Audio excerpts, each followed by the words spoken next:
Students, up to now we have studied aerobic and anaerobic respiration. How energy is produced in aerobic and anaerobic respiration. And we know that there are two main components which are necessary for production of energy. That are, one is foodstuff and another is oxygen. How we are getting energy from foodstuff? We are always saying that we must have to eat balanced diet. And what is important of this balanced diet? आपण नेहमी म्हणतो की आपण संतुलित आहार खाणं गरजेचं आहे. का संतुलित आहार खाणं गरजेचं आहे? Because in balanced diet we are getting proper proportion of nutrient which is necessary for production of energy. या आहारामधून आपल्याला वेगवेगळ्या प्रकारचे पोषक घटक आपल्या शरीरासाठी आवश्यक असणारे पोषक घटक मिळत असतात. Which are the different nutrients which are we are getting from different food components, that are proteins, carbohydrates, fats or lipids, vitamins and minerals as well as fibers. हे सगळे आवश्यक असणारे पोषक घटक आहेत की ज्यांच्यापासून आपल्या शरीराला ऊर्जा मिळत असते. And now we are studying how energy is obtained from these food components. First nutrient, that is proteins, and we know that proteins are called as body building nutrients. We require large amount of proteins in our body. What are proteins? Proteins are macromolecules. Macromolecule म्हणजे महारेणू. Proteins are macromolecules formed by bonding of amino acids. Protein कशापासून तयार होतात? Amino ॲसिडपासून तयार होतात. In first chapter we know the different processes such as transcription, translation and translocation. And in these processes we know that proteins are formed.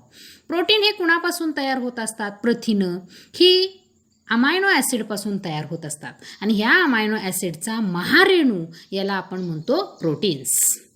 Digestion of proteins gives amino acids. प्रथिनांच्या पचनामधून आपल्याला काय मिळतात? Amino acids. These amino acids are absorbed by the body and passed to the organ and cell via blood.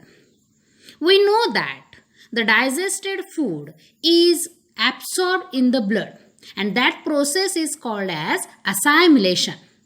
And after this assimilation the food is passed to every organ, to every tissue, to every cell via blood.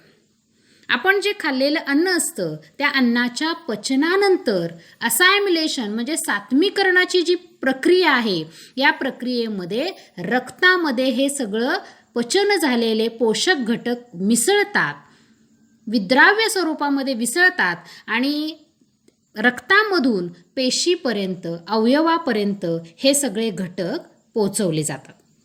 Organ and cell convert that amino acid into necessary protein. आणि जेव्हा या आपल्या पेशींपर्यंत हे amino acid पोचले जातात तेव्हा त्या पेशी त्या अमायनो ॲसिड शोषून घेतात आणि त्यांना आवश्यक असणाऱ्या प्रथिनांमध्ये त्या अमायनो ॲसिडचं रूपांतर केलं जातं. Here we see one diagram that are the different amino acids which are used by cells and it are converted into necessary protein. आपल्याला आकृतीमध्ये दिसतंय पहा की वेगवेगळे अमायनो ॲसिड्स आहेत आणि ह्या अमायनो ॲसिडचा पेशींच्या मार्फत वापर करून त्यांना आवश्यक असणाऱ्या प्रथिनांमध्ये त्याचं रूपांतर केलेलं दिसून येतं. या ठिकाणी आपल्याला दिसतंय स्किन, त्वचा, आणि त्वचेमध्ये कोणतं अमायनो ॲसिड आहे किंवा प्रथिन आहे बघा. त्या अमायनो ॲसिडचं रूपांतर केलेल्या प्रथिनाचं नाव आहे मेलॅनिन आणि केरॅटिन. मेलॅनिन आणि केरॅटिन. आपल्या त्वचेला रंग प्राप्त करून देणारं जे प्रथिन आहे त्याचं नाव आहे melanin. As well as in bones. बोनमध्ये कोणतं प्रथिन आहे? ऑसिन. ॲज वेल ॲज सेल्समध्ये अमायनो ॲसिडचं कन्व्हर्जन कशामध्ये केलं जातं बघा, various proteins of cell membrane. Cell wall आपल्याला माहिती आहे, outermost orbit of cell or outermost part of cell that is called as cell wall, and inside cell wall there is a cell membrane. आणि ह्या प्रद्रव्य पटलाच्या निर्मितीसाठी सुद्धा आपल्याला प्रथिनांची गरज असते, as well as various enzymes. आपल्या शरीरामध्ये वेगवेगळी विकरं जी आहेत, डिफरंट एन्झाईम, केमिकल सबस्टन्स, या केमिकल सबस्टन्सच्या निर्मितीसाठी सुद्धा आपल्याला प्रथिनांची गरज असते. Also pancreas, in pancreas the name of proteins that are insulin and trypsin, that are the digestive proteins. Again, pituitary gland, it contains various hormones. These hormones are also produced with the help of amino acids. Muscle contain actin and myosin flexible proteins. म्हणजे स्नायूमध्ये हे ॲक्टिन आणि myosin ही लवचिक असणारी प्रथिनं शरीरासाठी गरजेची असतात, त्याची निर्मिती होत असते.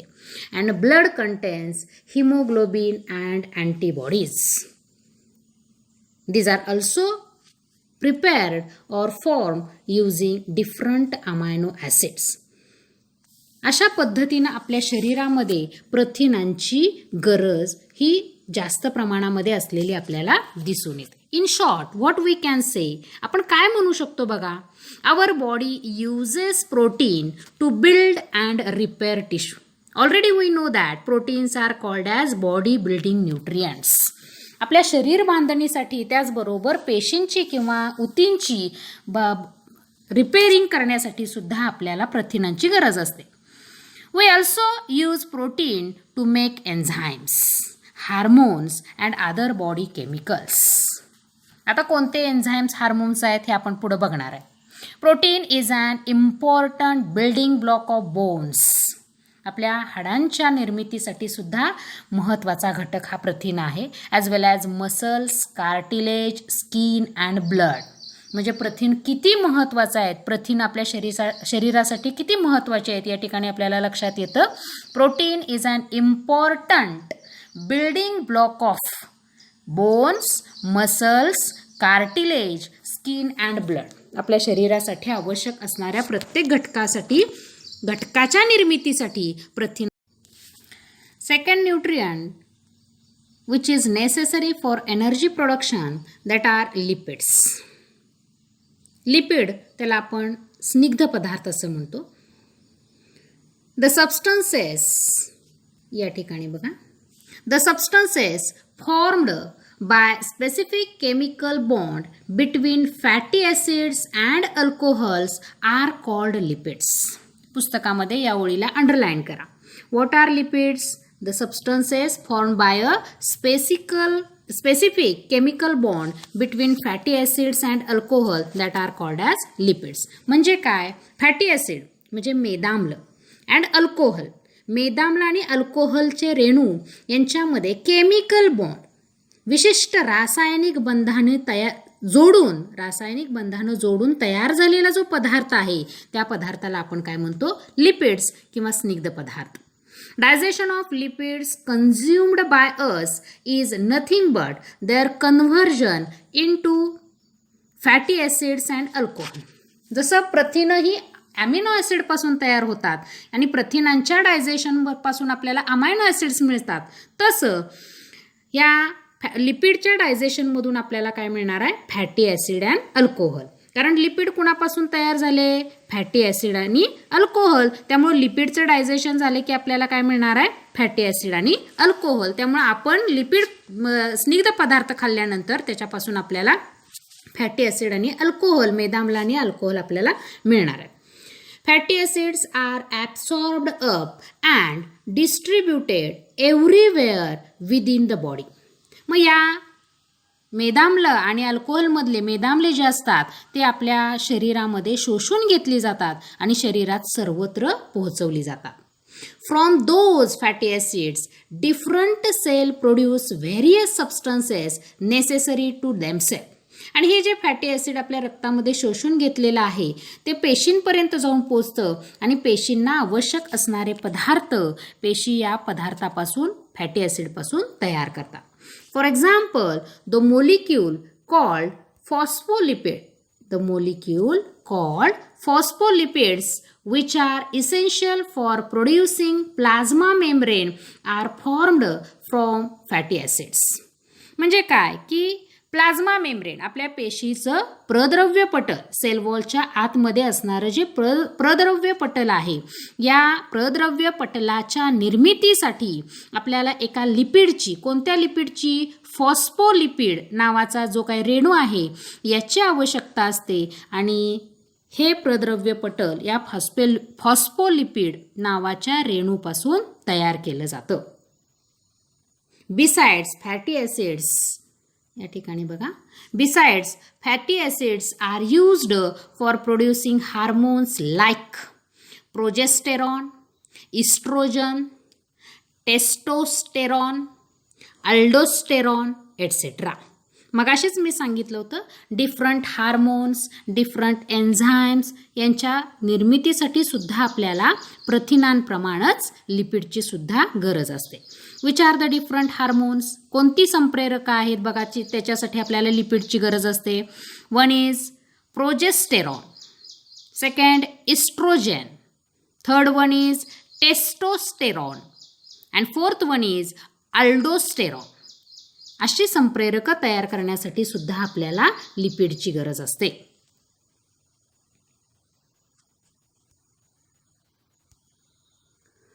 And the covering around the axons of nerve cell. Axon कुणाचा पार्ट आहे, नर्व सेलचा. म्हणजे चेतापेशीच्या एक्झॉन अक्षतंतूभोवती असलेलं जे आवरण आहे ते तयार करण्यासाठी सुद्धा आपल्याला लिपिडची गरज असते. We get 9 kilocalorie of energy per gram of lipid. म्हणजे 1 ग्रॅम मेदाम्लापासून आपल्याला 9 किलो कॅलरी इतकी ऊर्जा मिळते. Excess of lipids are stored in adipose connective tissue in the body. Excess आपल्याला रोज आवश्यक असणारे न्यूट्रिएंट आपण तेवढ्याच प्रमाणामध्ये घेत नसतो. काही गोष्टी जास्त प्रमाणामध्ये होतात, काही कमी प्रमाणामध्ये आपल्या शरीरामध्ये जातात आणि मग जास्त प्रमाणामध्ये गेलेलं लिपिड आपल्या शरीरामधले स्निग्ध पदार्थ हे ॲडिपोज कनेक्टिव्ह टिश्यू म्हणजे चरबीयुक्त संयोजी ऊती जे असते याच्यामध्ये स्टोअर करून ठेवले जातात. In this way lipids are useful in our body. Next useful nutrient that are vitamins and minerals. जीवनसत्व आपल्या शरीरामध्ये कशा पद्धतीनं गरजेचे असतात बघा. काही वेळेला आपल्या त्वचेवरती पांढरे डाग उठलेले दिसतात किंवा काही जणांना रात्रीच्या वेळेला दिसत नाही. What are the reasons behind it? That are deficiency of vitamins. Which are the different vitamins? What are the vitamins we see here? Vitamins are a group of heterogeneous compounds of which each is essential for proper operation of various processes in the body. जीवनसत्व म्हणजे वैविध्यपूर्ण रासायनिक पदार्थांचा असा गट आहे. Vitamins are a group of heterogeneous compounds of which each is essential for proper operation of various processes in the body. आपल्या शरीरामधल्या वेगवेगळ्या क्रिया पार पाडण्यासाठी, त्यांचे कार्य व्यवस्थितरित्या चालवण्यासाठी आवश्यक असणाऱ्या वैविध्यपूर्ण रासायनिक पदार्थांचा गट त्याला आपण म्हणतो vitamins. There are main 6 type of vitamins. Vitamins किती प्रकारचे आहेत? प्रामुख्यानं 6 प्रकारचे विटॅमिन्स आहेत. A, B, C, D, E and K. हे 6 प्रकार. Of these A, D, E and K are fat soluble whereas B and C are water soluble. या 6 विटॅमिनपैकी A, D, E आणि K हे फॅट सोल्युबल म्हणजे तेलामध्ये विरघळतात, मात्र B आणि C मात्र पाण्यामध्ये विरघळतात. आणि म्हणून आपण म्हणत असतो की भाज्या ज्या असतात चिरलेल्या त्या पाण्यामध्ये जास्त काळ ठेवू नयेत. म्हणजे पाण्यामध्ये जर आपण त्या जास्त काळ धुतल्या किंवा चिरून जर आपण पाण्यामध्ये भिजत घातल्या धुण्यासाठी तर त्याच्यामध्ये असणारं बी आणि सी विटॅमिन पाण्यामध्ये विरघळणार आहे आणि आपल्याला आवश्यक असणारं विटॅमिन आपल्या शरीरापर्यंत पोहोचणार नाही. We have seen that FADH2 and NADH2 R produced in the process like glycolysis and Krebs cycle. त्याचबरोबर vitamins like riboflavin and nicotinamide respectively are necessary for their production. आपण एरोबिक आणि अनएरोबिक रेस्पिरेशन प्रोसेसमध्ये FADH2 आणि NADH2 हे जे molecules तयार झालेले पाहिले की ज्यांच्यापासून आपल्याला ATP मोलिक्यूल मिळणार आहे, ऊर्जा समृद्ध रेणू आपल्याला मिळणार आहे, तर यांच्या निर्मितीसाठी FADH2 आणि NADH2च्या निर्मितीसाठी सुद्धा आपल्याला रायबोफ्लॅविन विटॅमिन B2 आणि निकोटिनामाइड म्हणजे विटॅमिन B5 यांची गरज असते. In this way vitamins are useful for our body. Last nutrient that is water. पाणी आपल्यासाठी किती गरजेचं आहे ते पहा. There is about 65 to 70% water in our body. आपल्या शरीरामध्ये जवळपास 65 ते 70% पाणी. Each cell contain 70% water weight by weight. पेशीच्या 70% जवळपास पेशीमध्ये, पेशीच्या वजनाच्या 70% जवळपास पेशीच्या शरीरात पाणी असतं. Blood plasma also content 90% of water.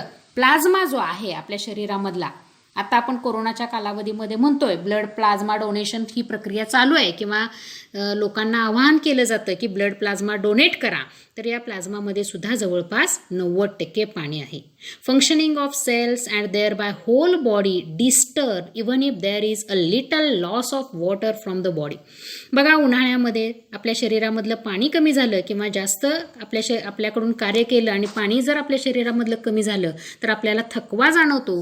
Functioning, पेशींचं जे कार्य असतं ते डिस्टर्ब होतं आणि आपण योग्य प्रकारे काम करू शकत नाही. हेच water is an essential nutrient. आणि म्हणून पाणीसुद्धा हा एक महत्त्वाचा पोषक घटक आहे. Next nutrient that is fibre.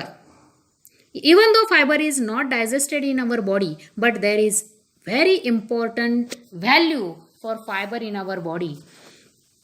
Along with all above mentioned nutrient, fiber are also essential nutrient. Fiber are also essential. आपल्या शरीरामध्ये फायबर, तंतुमय पदार्थाचं पचन होत नाही तरी सुद्धा का गरजेचं आहे बघा. In fact, we cannot digest the fiber.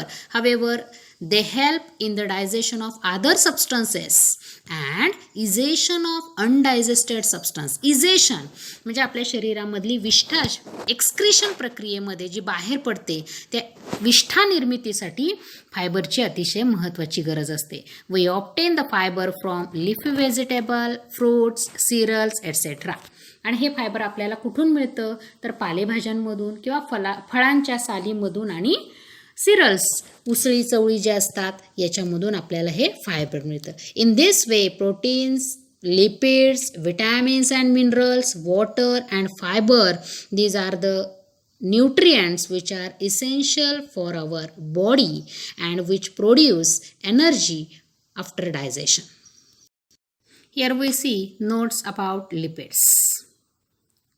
स्निग्ध पदार्थ आणि स्निग्ध पदार्थाच्या डायजेशनमधून आपल्याला फॅटी ॲसिड आणि अल्कोहोल मिळतं आणि हे फॅटी ॲसिड आणि अल्कोहोल हे आपल्या पेशी शोषून घेतात आणि त्यांना आवश्यक असणाऱ्या गोष्टी या लिपिडपासून, स्निग्ध पदार्थापासून तयार करतात.